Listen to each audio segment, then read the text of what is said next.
안전원의 지금 기술자 교재가 25년판이 나왔었는데 제가 안전원 걸로 뭐 어떻게 보여드릴 수는 없고요. 그리고 안전원은 같이 한번 공유해서 이렇게 교재를 보시면 안전원이 엄청 정성스럽게 잘 쓰거든요.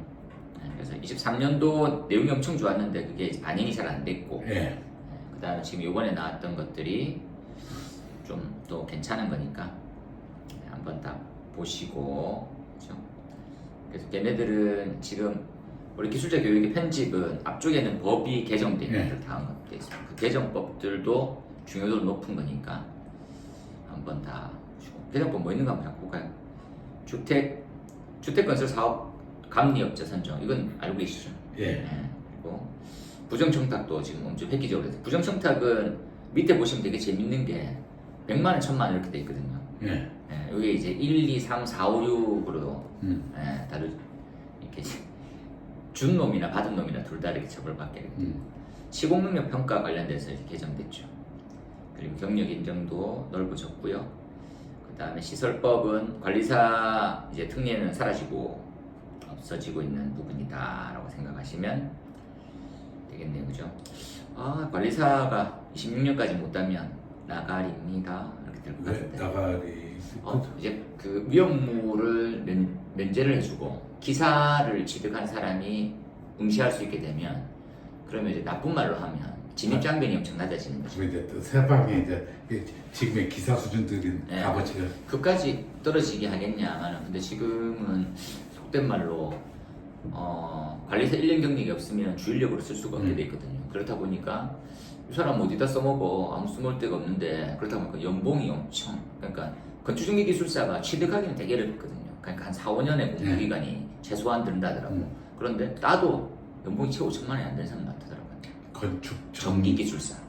왜냐면 건축전기 기술사가 전기 쪽이 약간 이제 설계하고 감리하고 다 이제 우리가 말하는 이제 다 될 수 있는데, 문제는 뭡니까? 라면 그 PQ 경력을 있어야 인정받는 데가 해주거든요. 그렇다 보니까 PQ 경력이 전무한 사람들, 프렌트 쪽을 했다든지 그런 사람들은 경력이 이제 인정을 못 받는 거죠. 건축 시공 기술사도 별로 밸류 값어치가 다른 기술사들이 약간 뭐 돈 되는 기술사는 솔직히 잘 없더라고요. 그 친구 말에 의하면 건축 시공 기술사가 됐든 건축 시공 기술사나 건축 기사나 진입장벽이 없대야. 우리 위험물의 기능장, 저기 산업기사나 기능장이나 업무 범위가 맞아요. 없듯이 기사나 건축 시공 기술사나 차이가 없다. 야, 그렇게 거의 없으면 차이가 없다. 약간 있는데 큰 차이 없다. 이제 원래 이제 자격증 시험을 취득하는 것들은 다들 기본 사항이 진입장벽이 있어서 취득하고 나면 혜택이 있어야 되는데, 그 혜택의 가장 기본은 이 증을 가지고 뭘 할 수 있냐, 업을 차릴 수 있다. 이게 가장 큰 효과적인 개념이거든요. 근데 그 업이 돈이 안 될 때는 큰 의미가 없지만, 아니면 좀 괜찮지 않겠냐. 근데 우리가 소방이 그나마 조금 나은 게, 소방은 진입장벽도 높고, 그런 다음에 취득하면 전문을 다 할 수 있다라는 거. 관리사는 관리업을 열 수 있는 그러한 장점 때문에 있었는데, 지금 관리사가 일반 기사가 취득할 수 있는 형태의 레벨로 낮추고 더 나아가서 위험물 과목을 면제시켜 줌으로써 시험의 난이도가 낮아지면, 그러면 2차만 출고라 공부할 수, 옛날에는 5과목이니까 한 번 공부하면 2차까지 다 보기 힘들었거든요. 근데 위험물에 관련되는 과목이 사라지게 되면 기간 충분하잖아요. 그러면 뭐 1차 시험을 패스하고 난 다음에 연이어서 공부하는 형태들도 더 원활해지고 나면 취득자가 많아지면 아무리 전문과 일반으로 나눠졌다 하더라도 좀 별로지 않겠냐 생각합니다. 그 다음에 연립과 다세대가 나온 거는 좀 충격적이죠. 엄청. 그 부분들은 얼마 전에 시험에 나왔으니까. 자동차 설비 비치용 수화기는 퍼펙트하게. 이번에 찍었는데 안 나왔은 게 다음 8월에는 가능성 아주 높은. 이건 뭐 안 내면, 이건 약간 법 문제는 약간 계리를 좀 두거든요. 그래서 바로 안 내려 했는데, 자동차가 이슈화되고, 그리고 되게 웃긴 게, 이게 자동차가 이게 뭐 없어 설비가 그 관련돼 가지고 어떤 처벌 기준 이런 것까지도 같이 공부하시면 좋겠어요. 여기다가 진동 시험하고 온도 시험은 필수적으로 맞아요. 같이 들었는데. 진동 들을 2,000번. 그다음에 2시간, 2시간, 4시간. 근데 더 웃긴 거는 진동 시험하고 관련돼 있는 시험을 통과한 수학이는 없어요. 근데 법에는 그렇게 돼 있어요. 없어요. 그 지금 현장 시중에 팔고 있는 그래서 수화기가 네. 뭐 저기 자동차용 겸용이라고 스티커를 별도로 붙이라고 되어 있고 그 겸용 붙이는 수화기의 정체가 제가 이제 소방 공무원 대상으로 교육을 했었는데 그게 아무 차이가 없는 거예요. 그냥 일반 수화기를 그대로 갖다 놔. 일반 수화기도 진동 시험 한다 하기는. 그러니까 얘가 뭔가 없어. 근데 그거를 하기 위한 부분은 뭐가 들어가야 됩니까 하면 그 강화액 수화기. 강화액 수화기에 있는 내가 자료를 준비했었는데 거기에 있는 내용이 들어가야 돼요. 어쨌든 제가 생각할 때는 그 소위 말하는 그 차별화라고 한다면 저는 이제 여기서 차별화 포인트는 그 진동 시험하고 에코 좀 끄시겠어요? 그 카톡에? 아니. 네. 제가 생각할 때 여기서 차별화 포인트는 남들은 이게 다 쓸까 말이죠. 그래서 진동 시험하고 온도 시험이 약 80도 일주일인가 그래요. 일주일인가? 24시간 일주일. 하루인지 일주일 맞아요. 79 플러스 마이너스 3도에 일주일. 암기. 예. 온도 시험하고 진동 시험 두 개가 그러니까 1점 더 맞는 작전. 그렇죠. 그런 것도 외워가는 게 당연히 필요하죠. 근데 그렇죠. 일반 수학이하고 차이가 없다. 진동 시험. 없어. 일반 시험도 그 시험 할 것 같다. 진동 시험 있어요. 필요한 게 진동이 아니에요. 그러니까 그 본넷의 내부를 불을 끌 수 있는지가 중요하거든요. 그 시험이나 진짜 기억이 잘 안 나요. 그게 됐네. 잠깐만요. 이번에 교육할 때 자료를 그 전에 한번 자료 그 자료 다음 거 자료 주신 적 있어요. 그래서 이거 한번 적어볼까요? 슈커 방석 저기 뭐시냐 N 슈커 방석 N2에서 엔진 시험. 엔진 시험. 엔진 시험이 안 들어가 있어요. 자동차 수학기한테는. 엔진 시험이 있어야 되는데 그게 안 들어가 있어. 그게 포인트구나. 네, 그게 안 들어갔는데 승인이 나서 지금 나갔다는 거예요. 그러니까 불이 안 꺼질 수 있어요. 근데 그 엔진 시험은 제가 기억하고는 강화액만 넣거든요. 아니요, 저기 주상캐 가분구에 다 들어가 있었는데 주상캐 소공간용 자동 소양치는 들어가져 있어요. 그러니까 그 주상캐 가분구에 시험이 휴커 방석 N2 4개거든요. 6개였거든요. 거기 엔진 시험이 있었고, 그러면 나는 이거 자동차 시험이 당연히 있을 거라고 하다 저는 지대 짐작이 있었는데. 그 엔진 시험이 없이 일반 수학에는 그 대상이 아니거든요. 시험 기준에 그게 없어. 그렇다 보니까 시중에서 남발하고 있는 이 수학에는. 그러면 저기 차별화 포인트 하나 더 찾았네요. 저기 뭐지, 진동 시험, 온도 시험, 그 다음에 이거 엔진 시험이 들어가야 되는데 안 들어갔다. 맞습니다. 그 엔진 시험 대충 두 줄 쓰고. 그래서 엔진 시험을 준비는 이렇게 그냥 이게 25점짜리로 규모상으로 나올 건데 이렇게 적고 이제 맨 마지막에 이렇게 하면 그렇죠. 그 다음에 전문이 생겼다라는 거죠. 대행 인력에 관련돼서 화재 안전 기준, 성능 기준, 기술 기준. 너무 많아졌네. 그 다음에 이거 시험에 나왔구나. 제한 설비의 성능 확인 규정 마련 그런 것도 나왔었고, 가리 스프링클러의 주택 전용 나왔고, 금속 화재 B급. 이건 또 외우고 가셨겠죠.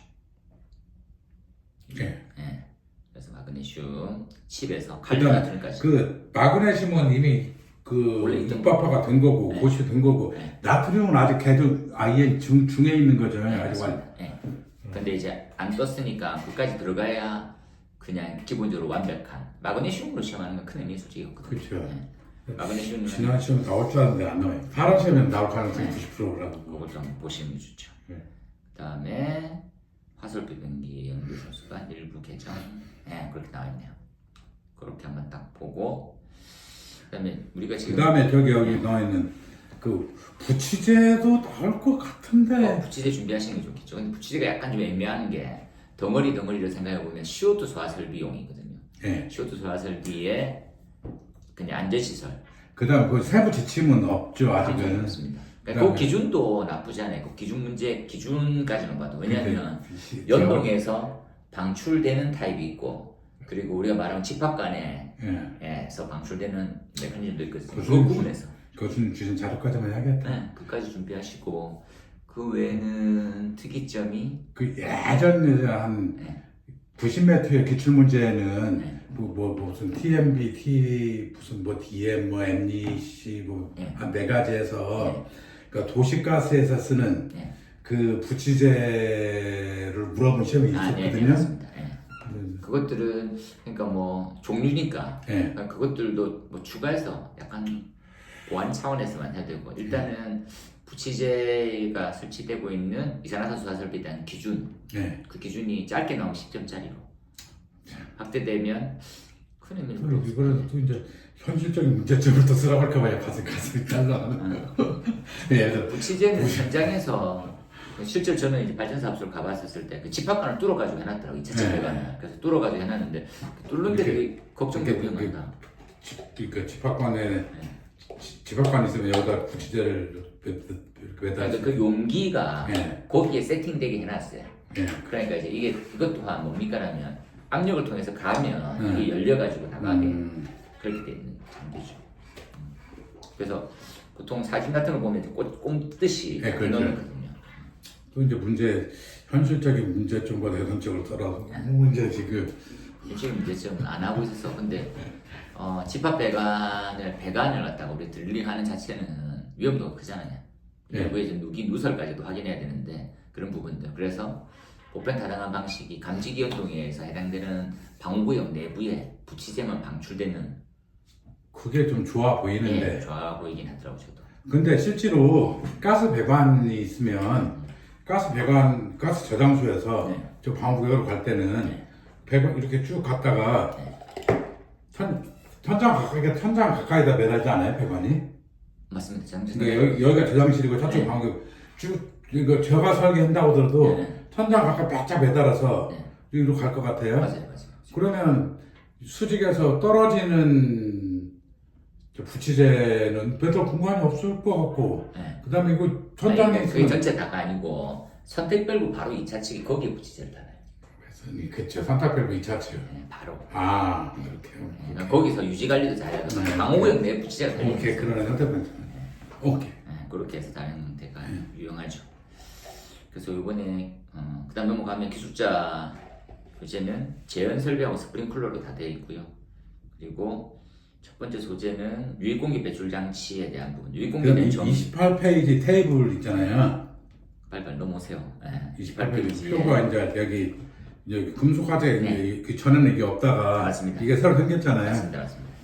이것도 이런 건 나쁘지 않다고 봐야죠. 그렇죠. 이거는 혹시나 하셔. 소화기에 있는 소화약제 편이거든요. 그렇죠. 그거 보면 약간 좀 특이한 게 약제만 생각하면 A급의 CO2가 적응성에 나와 있고 전역 방출에 우리가 말하는 이제 뭐 7분 동안 30%씩 계속 유지가 된다면 가능하다라고. 그렇죠. 이거 지금 약제 기준이고 설비 기준이 아니고. 맞습니다. 그래서 약제하고 설비는 구분. 그리고 더 신기한 거는 마팽팽이라 불리는 마른 모래 팽창에서 보는 진주함이 C급 화재 적응성 없다라는 게 여실히 드러나죠. 그리고 D급은 마팽팽밖에 답이 없구나. 그렇게 딱 하는 거죠. 지금 시중에 나올 예정인 아니 외국에서 수입한 형태도 그냥 분말 소약제, 금속 분말, 금속 화재용 분말 소약제거든요. 그게 이제 잘 아시다시피 그 중탄산 염료 중에서 적응성이 있는 것. 그렇죠. 그렇게 들어가겠죠. 그 놈들 중에 근데 중탄산 나트륨하고도 좀 결을 달리해요. 그러니까 베이스가 뭐냐에 따라서인데 그냥 베이스는 제가 듣기로 거의 대부분의 약제는 염화나트륨이 베이스거든요. 제가 분말 옆에다가 뭐 금속 화재용 뭐 분말 이러면 더 헷갈릴 텐데 중탄산 음료에다가 별표를 해놨으니. 그렇죠. 그래서 거기는 별표로 해서 별표는 아시다시피 소화적응성 시험을 통과하면 승인해 주겠다 이런 뜻으로 해놨으니까 거기다 열어둔 거죠. 예. 그 표도 외우시고 나머지는 쑥 다시 또 넘어갔어. 첫 번째가 유익 공기 배출에 대한 정의. 잘 모르시는 분이 공부하실 때 많아요. 예. 그죠? 이거는 부속실 재현 방식에서 이해를 드릴 때 예. 급히 가압을 하게 되면 여분의 가압 양을 배출시킬 때 쓰는 거예요. 예. 근데 이게 명료한 기준이었거든요. 어떻게 뺄 거냐 이런 부분들. 그래서 현장에서도 이게 좀 많이 문제점입니다. 그러니까 유익공기 배출 댐퍼는 화재 발생하는 형태에서 계속 돌거든요. 예. 근데 이게 웃긴 거는 기본으로 아시겠지만 재현구역과 비재현구역의 문이 열릴 때 비재현구역 쪽에서 빼주면 되는 건데 예. 근데 기본 우리가 하면 무조건 가압이 다 돼 있는데 유익공기 배출은 계속 돌거든요. 예. 유익공기 배출을 어떻게 도는 게 가장 이상적입니까 하면 재현구역에서 문이 열릴 때만 빼면 돼요. 그때 현재 지금 기준은 감지기 울리면 해당 층에 네. 유익공기 공기 배출이 계속 빠지게 됩니다. 예, 그러니까 그 그렇죠. 공간이 밀폐성을 가지고 있으면 부합이 형성되는 거죠. 그러죠. 예. 그것 때문에 지금 온 거예요. 예. 그래서 부하 방지 대책으로 예. 이 감지관을 걸어놓고 감시관이 가로도 잘 안 되긴 하더라고. 그래서 이게 근데 각각 성능위주 설계 가이드라인에 의하면 부하 형성을 방지하기 위해서 그 유익공기 배출관계 감지관을 이쪽에 돌고 하여튼 이게 이제 그 성능위주 설계사들이 몇 군데가 예. 각기 다른 방식을 쓰고 있어요. 예. 그러니까 이게 우리가 스모그 타워 형식으로 해서 맨 끝에 유익공기 배출 댐퍼를 했는데 그 댐퍼에서 부합이 형성될 때 멈추게 하고 네. 그러니까 이제 뭡니까 하면 그 댐퍼는 우리가 일반적인 형태는 뭐냐 보면 그냥 재현에 대한 이 급기 댐퍼는 양쪽의 압력 차이가 작으면 네. 크면 닫고 네, 그렇죠. 그렇죠. 작으면 열리게 하는 방식이잖아요. 그렇죠. 네. 걔도 그런 방식처럼 써서 네. 덕트 내부하고 네. 바깥쪽하고 해서 그래서 이게 부합을 형성해서 차이가 크면 네. 밑을 닫고 그러죠. 아니면 열리게 네. 하는 형태로 고민을 하고 있어요. 그게 정식으로 된 건 아니고. 저 같은 것도 이거 볼 때 네. 그 성능위주 설계 가이드라인 그다음에 여기 화재 안전 기준 볼 때 그때 이건 꼭 문제가 네. 거기까지 같이 나올 것 같아요. 그러니까 맞습니다. 유익공기 배출 방식에 설치 기준, 화재 안전 기준은 이제 제가 달달달 암기했거든요. 그림도 좀 알고. 근데 예를 들어서 여기에 대해서 저기 부합 형성에 대해서 대책을 쓰시오라고 나올 것 같아요. 부합의 대책은 거기 나와 있는 페이지 중에 44페이지에 나와 있는 예. 배출장치 설계 개선 방향의 예. 답으로 해서 그래요. 사용해서 쓰시면 예. 좋겠어요. 거기 보면 자금지관을 두 개 예. 연결해서 어떻게 하고 예. 어떻게 하고 나와 있으니까 그렇게 한 번 더 보시면 될 것 하고 나머지는 제설비 기준에 대한 검토. 기준 검토는 복합 댐퍼에 대한 언급 없고 성능 기준, 방화문의 구분. 방화문도 시험에 기준이 냈죠. 예. 우리가 말하는 KS 방화문하고 예. 제설비의 방화문에 대한 누설량이 그렇죠. 다름에 따라서 누설량이 다르면 급기량이 바뀌어서 예. 그러면 약간 우리가 과잉 공급이 될 수 있는 그걸 어떻게 해결할 거냐. 아까 그 유익공기 배출 장치에 대해서 네. 유익공기 배출 댐프 그 교수님이 주신 그 자료 있었잖아요. 네. 그 새로 그 성능 기준이 바뀐 거 네. 거기 보면 이렇게 무슨 그 구조에 대해서 주르륵 나온 거 그다음에 그 공기 누출량 네. 그렇게 뭐왜 아, 예, 그 예. UL 네. 555S 네. 하고 화재 안전 기준 네. 뭐 화재 안전 기준에 그 이상한 숫자가 대체 어디서 나왔는지 다 저번에 찾았 한 거. 그 다 찾았거든요. 그래서 다 알겠네. 아니 그래서 네. 저기 그 표 그 공통점 또 찾았어요. 그러니까 8, 20, 80 이고 그다음에 여기 2.1로 가면 곱하기 1.4 곱하기 1.4 곱하기 1.4 곱하기 1.75 곱하기 1.75 곱하기 그래서 뭐 이렇게 해서 나오면 대박인데 네, 그러네. 나오면 대박 왠지 나올 것 같은 그렇죠. 유익공기 배출은 우리가 안고 가야 될 숙제 같은 문제라 가지고 그렇죠. 지금 가장 큰 문제는 아까 말씀드린 대로 부합이 생기는 거. 예. 그에 대한 대안은 솔직히 아직까지는 없어서 예. 기준을 개정하지 않으면 안 되는. 그래서 저기 또 화재 안전 기준의 설치 기준 네. 그 다음에 그 성능 검사 기준의 구조 네. 그 다음에 기능 그다음에 구조 시험 그 다음에 누출량 야, 달달 대단하시다. 지금에서 그다음에 2장의 설계는 넘어가도 되고 3장으로 넘어가면 시공의 문제점 개선 방향들 여기들도 좀 평이하죠. 기본적인 형태. 그래서 제도적 그때 나온 형태는 에어타이트하고 이런 부분을 조금 더 언급하고 보고 있습니다. 그 다음에 특별 피난 계단에 대한 문제점에 대한 언급인데 또 평이하고, 그 다음으로 쭉 넘어가서 과업을 어떻게 막을까요? 이게 좀 답이 솔직히 없다 그죠? 과업은 이게 지금 우리 안전운 교재 측면에서 과업 개선은 복합 댐퍼를 일시적으로 얘기하고, 그 다음에 또 뭐 인버터를 언급하긴 하겠으나 문제는 뭡니까? 라면 이제 과연 과압이라고 하는 부분들이 좀 효용성도 생각해 봐야 되고, 그리고 이 재현이라고 하는 게 설정치보다 모자랄 수도 있고 더 증가될 수도 있는 거예요. 그렇게 계절 요인들도 많고 하는 거니까, 그럼 어떻게 하는 게 답일까 해서 재현은 답이 좀 아쉽지만 부족하지 않을까. 그래서 지금 그 언급들은 나와 있습니다. 그죠? 과압 배출, 우리가 복합 댐퍼 아니면 인버터, 그래서 정리. 스프링클러 설계로 한번 넘어가 보면 스프링클러의 음향은 동일한 내용이다, 그죠? 음향장치가 어떤 기준으로 되어 있느냐. 전 약간 고민이, 예전에 우리가 시공했었을 때는 경종과 사이렌은 구분했었거든요. 스프링클러에 있는 거 음향장치는 사이렌만 얘기했었고, 그런데 어느 한순간 이게 같이 쓸 수 있게 기준화되면서 경종과 사이렌을 둘 중에 하나는 없어야 되거든요. 그러다 보니까 사이렌을 없애. 그러면 뭘로 구분했냐면 압력 스위치가 동작되면 사이렌이 나갔어요. 우리가 유수검지 장치에서. 그러면 사이렌이 나가면 유수검 장치가 작동했고, 그리고 그 외에 나머지가 작동하게 되면 뭐다라고 확인이 됐었거든요.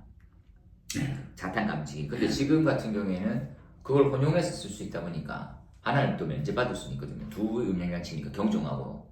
그렇게 따져보면 이게 바람직한 건가? 유지관리 측면에서는 구분돼야 훨씬 더 잘 찾을 텐데.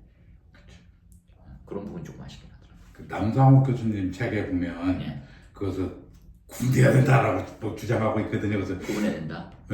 그 지금 현재 화재안전 기준이 해석이 모호하다. 모호하기도 하고 그냥 같은 음향이다 이렇게 생각하거든요. 그러니까 뭐 준비작동식 같은 경우에는 A 감지기 동작하면 경종이 나가요. 그리고 사이렌 없이도 써도 법적으로는 전혀 문제가 없기 때문에, 그러면 유수검지가 동작했었을 때에 대한 우리 확인 방법은 그게 없으니까 그런 부분은 아쉬운 거죠. 그 다음에 NFP에 관련돼 있는 우선경보 방식 언급은 이제 한번 나올 때도 됐는데, 그죠? 우선경보 뭐 일본도 나오고 골치 아프다. 그 다음에 급수배관의 개폐 밸브다. 그것 또한 템퍼 스위치의 설치 사례 문제점. 템퍼 스위치 급수배관 개폐 표시 작동.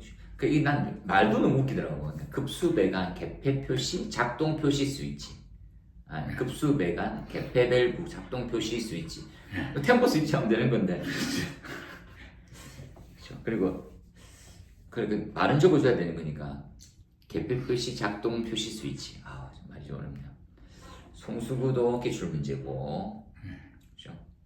쭉 넘어가서 감리 실무 했을 때 뭐가 필요합니까? 감리 실무는 수원양, 배강 구경, 그 다음에 보호하고 거리 다들 그죠? 그 다음에 개정사항에 대한 검토, 겸용 뭐 이제 스프링클러 못한다 이런 것들도 있었고요. 그 다음에 공동주택의 화재안전 기술 기준에 대한 이제 제정이죠. 자, 창고도 제정돼 있고, 그래서 저는 스프링클러 쪽만 따져보면 창고하고 공동주택 암기를 하고 하시는 게 좋을 거라고 봅니다. 그 다음에 주차장에 스프링클러 어떻게 하는 게 좋겠냐 돼 있죠. 그래서 살수 밀도에 대한 타당성은 맞냐, 그죠? 2.3m/s만 2.3m에도 충분하지 이렇게 나오죠. 주차는 그렇게 뭐 위험도가 높은 편으로 되어 있는 게 아니기 때문에. 그 다음에 격자 천장, 이것도 실무적으로 언급이 많이 됐었고 하는 거니까. 그리고 창문에 설치되는 가지 배관에 드수 이런 것도 시험 잘 안 나올 거니까. 유수검지 장치, 시험장치는 맞아 나왔다. 방어구역의 설정 방법들, 거식 밸브들도 보시고, 품질 점검에 대한 사례 뭐 이런 것도 있네요. 그 다음에 스프링클러 공사 실무네요. 공사 실무. 유수검지 장치들 종류별 다 나왔고, 급속 개방 장치에 대한 언급이 있고, 그 다음에 쭉 넘어가면 일제살수 부합식 150페이지 예쁘게 정리 잘했네요. 기호까지 넣어가지고 도시기호 이런 거 미친 척하고 시험 나오면 피곤하다. 설마. 아니 도시기호 예전에 그 뭡니까 무통 때도 도시기호 한번 나오고 도시기호가 나와가지고 길을 가잖아요. 네. 관리사 시험 시험도 잘 안 나오는 편이긴 한데 관리사 시험 공동주택의 수원량 산정 최근에 10PVC 말도 많고 탈도 많은 어떻게 할 거야 이렇게 고민해야 돼. 지금 CPVC는 현장에 잘 안 쓴다고 근데 쓰던 데는 쓰고요. 근데 이게 그 약간 대형 건설사들은 하자 처리가 굉장히 크다 보니까 좀 안 쓰려고 하고, 그리고 써왔던 데는 또 쓰고.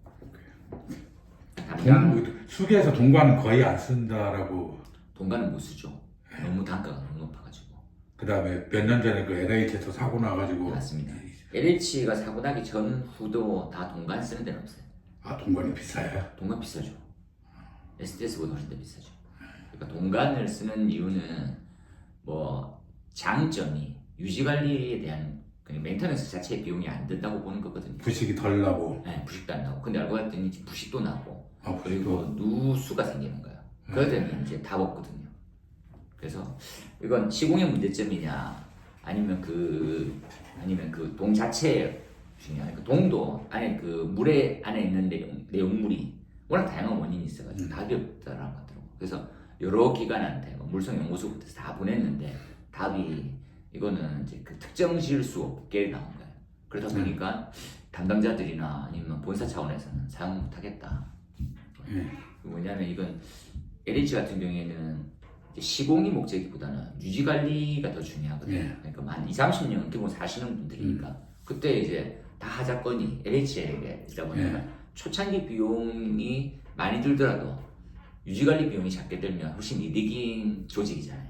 그런데 그렇게 해갖고 선제적으로 그러니까 과감하게 쓸 수 있거든요. 그러니까 STS 써, 동관 써. 그런데 동관이 10년 좀 더 지나가지고 터진 거거든요. 그러다 보니까 그 당시에 썼던 것들 발칵 뒤집어진 거죠. 대비하고 준비하는 거죠. 그래서 LH 문제가 아니다. 그걸 알아야 다음에 쓸 수가 말 건데 지금 일차적으로 모른다더라고요. 그 다음에 넘어가면 스프링클러도 동일한 내용이고 반사판, 유의 다른 내용이네요. 보잉근도 오랜만에 164페이지에 소방청에서 제시했었던 사항, 그죠? 164페이지에 보면 보호액 근처 어떻게 할 거냐. 그 다음에 배수 대책들 언급이 돼 있네요, 그죠? 배수 대책 한번 보고 가라. 그 다음에 164페이지 위에 그림 이건 시험에 나왔었나요? 네, 나왔었어요. 그 2번이나 나왔어요. 네. 그것도 나오고, 그 다음에 나머지가 헤드 파손에 관련돼 있는 부분 등의 경계구역, 배관의 기울기, 개폐 밸브, 편의한데 기준 문제에 가깝습니다. 그 다음에 33페이지가 이제 불과 얼마 전에 나왔던 파이프 섀도우 33페이지. 이거 33페이지로 돼 있지? 178페이지. 죄송합니다. 178페이지, 179페이지. 인서 페이지 179페이지요? 네, 179페이지 죄송합니다. 이거 지금 어느 출처가 나왔어요? 이 파이프 섀도우 시험에 나왔죠. 179. 파이프 섀도우. 그 다음 거. 여기 시험 이렇게 그대로 나왔고, 그 다음에 로지먼트, 에스커천 살수 패턴 장애 이런 까지 언급되어 있으니까 다 준비하시고 한꺼번에 몰면 181페이지처럼. 자, 파이프 섀도우, 로지먼트, 에스커천 살수 패턴 장애. 왜 왕이라고 그래요? 어? 예. 헤드 고정링이라고 안 하고 왕 글쎄요 저도 이제 왕을 처음에 배우자마자 왕이라 들어가지고 이게 인구왕자란 얘기인지 WA인지 뭐 미국말의 왕이라는 단어가 의미가 있나 북말도 아니고 스프링클러의 왕은 좀 웃기긴 합니다. 에스커트는 뭐 에스코트에서 온 말을 읽을 것 같다는 생각을 하고 있는데 그거 확실치 않아요. 그러니까 에스코트 헤드가 있으면 에스코트 한다 뭐 이런 거 읽을 것 같은. 아 근데 그거는 약간 개념이 헤드 고정 링이거든요. 네. 그러니까 이걸 딱 지지하듯 잡아놓는 그런 형태 가지고 살수가 잘 나가게 지지한다 이런 형태 들어가는 거죠. 왜 왕이라고는 모르겠어요. 그렇죠. 185페이지에 말씀하신 전자식 압력 스위치에 대한 언급들 그리고 각각 이제 과압 방지 이런 것들 전자식 압력 스위치의 분리 사용 그죠? 그래서 전자식 압력 스위치는 각 펌프마다 설치하는 여기에 대한 부분이 NFP에도 언급돼 있더라. 우리하고 다른 루틴이지만 걔네들은 펌프마다 다 하라는 얘기죠. 네, 전원도 다 다르다고 해요. 그죠. 그 다음에 마자 장에는 189페이지 콜솔더링도 나오고 스키핑 콜솔더링 다 개선하는 사항들이 나왔네요. 수계에서 점검이 6편에 나왔는데 1장에 인터럽 이제 나올 때 다시 된 거 같지 않습니까? 196페이지 인터럽 지금 나왔시. 인터럽도 안 올라나. 너무 옛날에만 핫했던 문제인가? 인터럽 구조가 예쁘게 돼 있네요. 그 다음에 클래퍼 다이어프램 타입이 있고 솔밸브는 전자식이 있고 볼 타입이 있고 이렇게 보시고 그 다음에 준비작동식 작동되는 방식들 문제점 해결 방안 이렇게. 나머지는 다이어프램 방식도 차이가 좀 많네요. 그런 내용도 언급하고 있고 수압펌프 점검은요. 수압펌프 점검은 212페이지 쪽에 있는데 마찬가지로 뭐 늘상 있던 문제 유량 투출량 양정 점검 펌프 용량 계산서들 언급돼 있고 펌프의 성능 시험들 요건 다 깔끔하게 다 정리되어 있네요. 특히나 220페이지에 펌프의 성능 시험은 이렇게 해라. 그 다음에 체크 기능의 확인 방법이다. 이런 것들 잘 묻죠. 체크 밸브에 대해서 어떤 기능으로 볼 거냐 이렇게 보시고 그 다음에 펌프의 기동, 직입, Y델타 리액터 보호장치는 개전기류 그리고 이 기술사 시험에는 이렇게 그 전기와 관련해서 깊이 있는 전기에 깊이 있는 건 안 나오더라고요. 요거 지금 깊이가 없는 거거든요. 그러니까요. 그러니까 요 정도도 잘 안 나오는 거죠. 그렇죠. 그 처음에 그거 봤도 모르고 맞습니다. 저기 Y 델타식 열심히 전기 기사 수준들 있잖아요. 그거 그 정도는 분명 안 나오더라고요. 그 다음 나오는 형태가 분해 재신 경량 뭐 이런 것들은 우리 시험에 콘덴서 용량 거기 한 번도 나온 적 없더라고요. 뭐만 했으면 삼상 전력구하는 부분 거기까지 딱 마무리했어요. Y델타하고 어떤 차이가 있느냐 그 외에는 없네요. 요걸 내서 주된 거는 뭐 좋은 내용들이 크고 작은 것들이 있으나 딱히 시험에 연관지를 불파하는 것들은 많지는 그렇게 않다 보시고 이걸로 마무리